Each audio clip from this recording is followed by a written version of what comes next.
Ladies and gentlemen, hello, this is Vangelis. I'm here to do some more V-building with some of this stuff. It's called Bondic. I saw it in a TFW thread about making Menasor's, like, garbage arm-locking things on Motormaster actually kind of work, so I picked some up.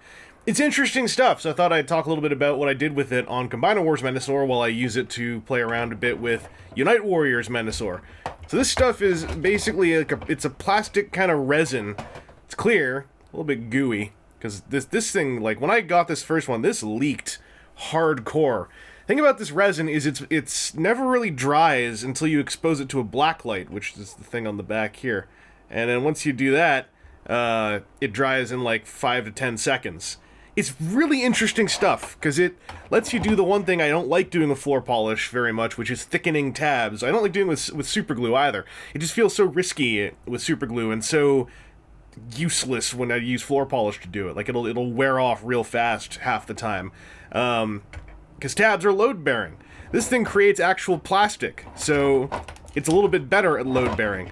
It's still not perfect, especially on what I'm doing here, but on the Combiner Wars version, I found it helped out a whole bunch.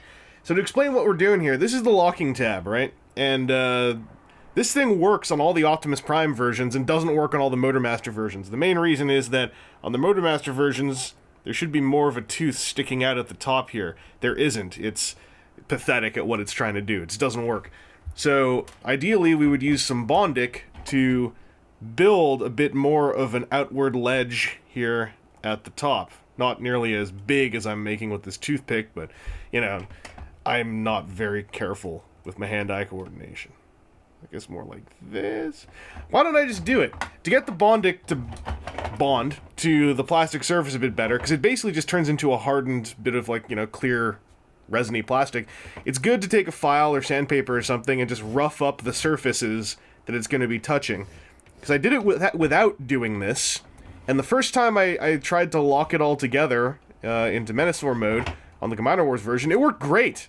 Then I pulled the arm back out, and all the Bondic sort of came off in one piece, like one very rigid, hard piece, and clattered to the floor, because it just slid off of this, because there's a lot of grip in here when you actually get it going, and that grip overpowered the grip the Bondic had to this actual plastic, because it's not, like, chemically bonding to the plastic, it's just hardening onto it very tightly.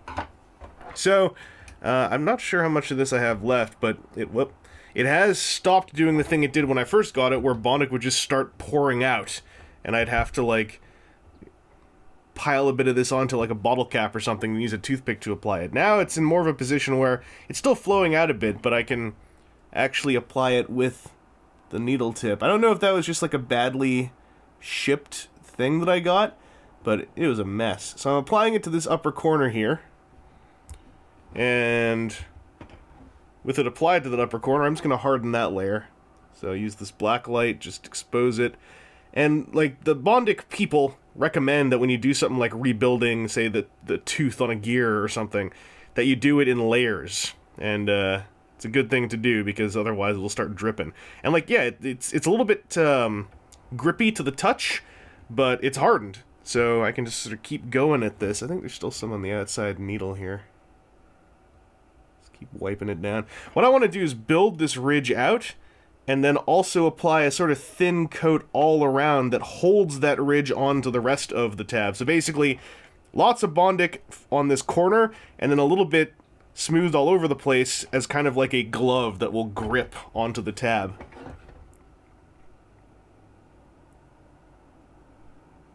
And the reason why I like this stuff also, aside from, like, it's just interesting. It's kind of expensive for what it is, but it's interesting because it does let you do these sort of small-scale buildings of plastic structures. I've used it to smooth a seam line on a 3D printed thing that was, like, two halves clasped together.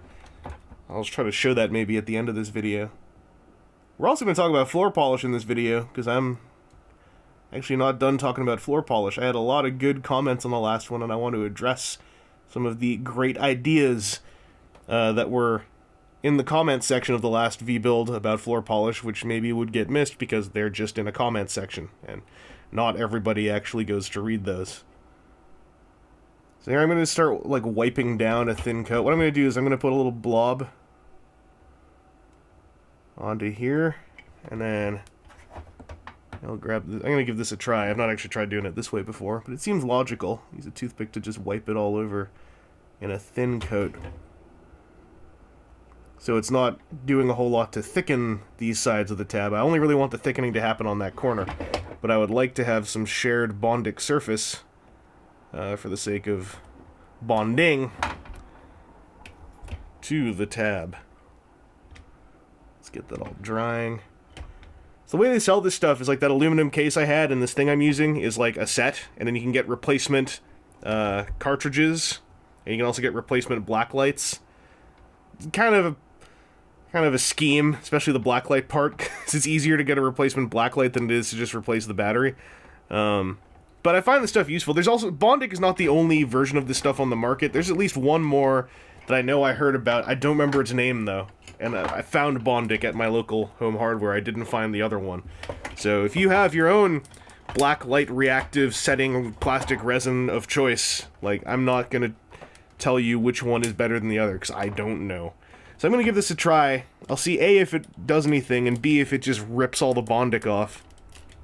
Oh man, this is already like way tougher to... There we go. Let's see. The main test is whether or not I can feasibly rotate the shoulder when it's connected. Because as anyone who has a Menasor knows, trying to move the shoulder joint forward is when everything goes wrong. Hey! Okay, that's an improvement. On the Combiner Wars one, it does this sometimes. It still comes undone a little bit because, like, this is probably going to do the same thing that happened. When it's a real good fit like that, when you take it apart, that, like, rips some of the Bondic off. And, okay, the arm came out a little bit. Oh, yeah, okay.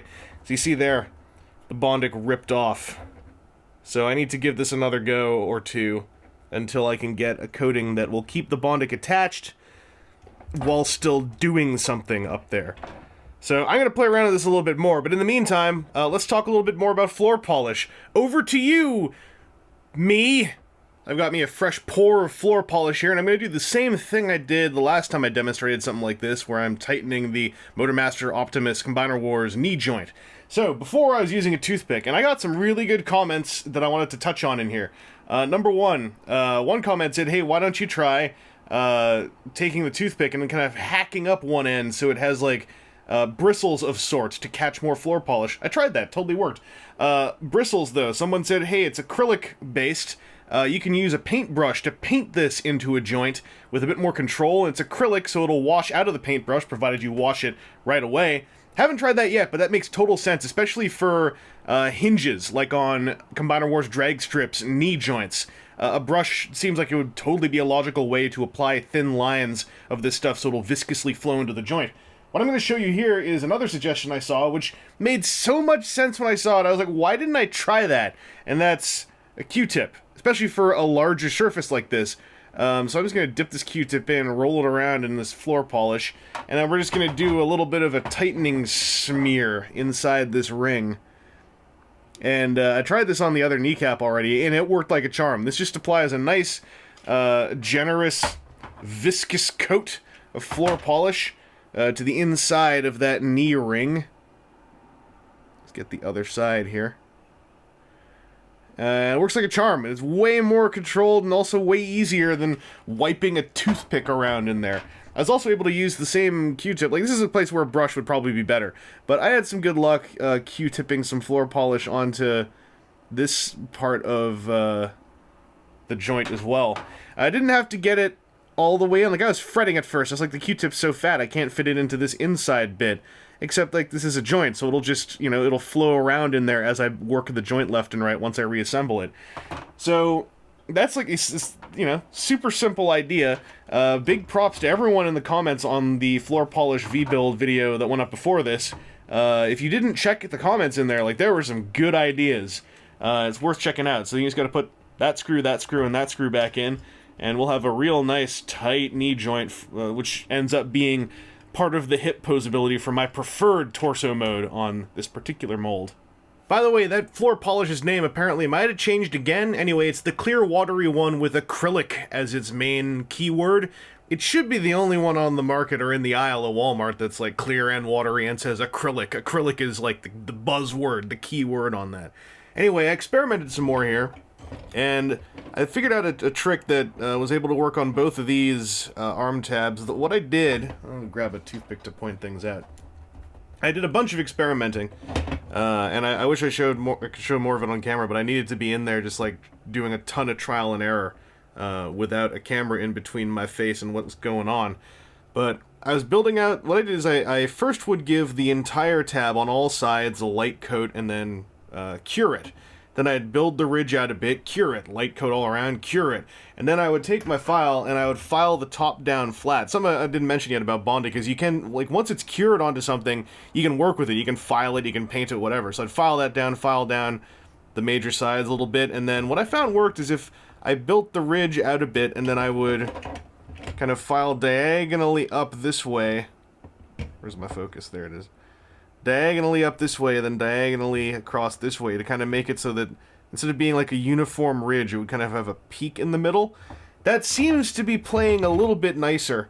I mean, we'll see. This might rip itself apart as soon as I try it. But if I plug this in... Also, I found the safest way to get everything connecting together is to just attach it by pushing straight forward or pulling straight out as much as possible and not kind of anchoring it in or out too much. That tended to just anchor tons of Bondic off. But with this piece attached, it's not perfect. It'll still come loose now and then, but more so than before. Yeah, it's kind of holding. It'll come loose if this shoulder joint starts moving and anchors it off of its tab connection. It's still not a super solid connection. This is still a very sadly misdesigned connection. It's only sad because the Optimus Prime version can, like, work. Like, the Optimus Prime version works. And it's such a shame that, like, I guess, you know, the micrometers landed in the wrong places on the Motormaster versions of this mold. Still, like, it's like, probably, like, the worst of the torsos, but somehow it remains, like, my personal favorite. I can't really explain why. Anyway, let's see if this works.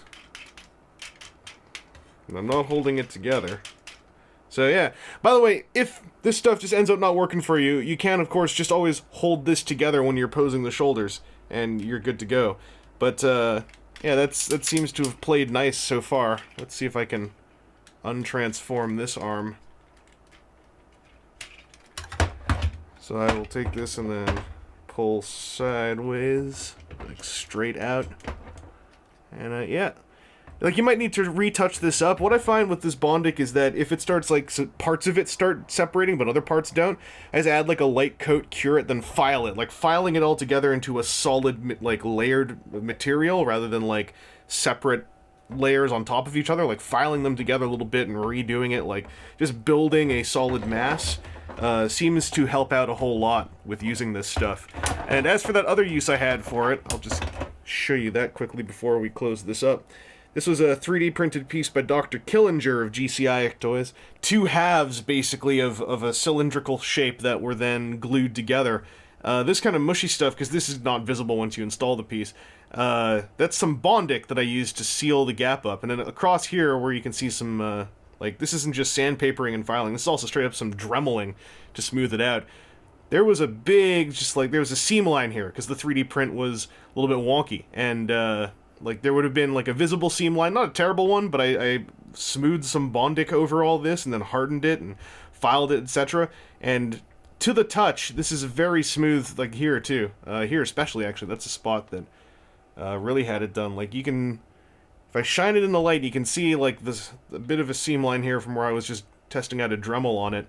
But, like, Bondic was pretty good at doing some seam filling and gap filling between plastics, because it, too, is a plastic. So, give it a shot if you can get it. You know, if it costs, like, a ton to get it, don't waste your money on something you might not like. But I've been doing okay with this. Like I said, there's another version of this, whose name I just don't remember, but apparently it's in the, like, as seen on TV aisle. Someone found it there, and it was a little bit cheaper. It's pretty cool stuff. I'm having fun playing around with it. Floor polish as well. Like, this is all stuff that I like using more than things like nail polish remover or super glue. I feel like there's a better operating window on this stuff, and it seems a little bit less risky. If you've used Bondic yourself and you have any, like, cool ideas, like, share them in the comments.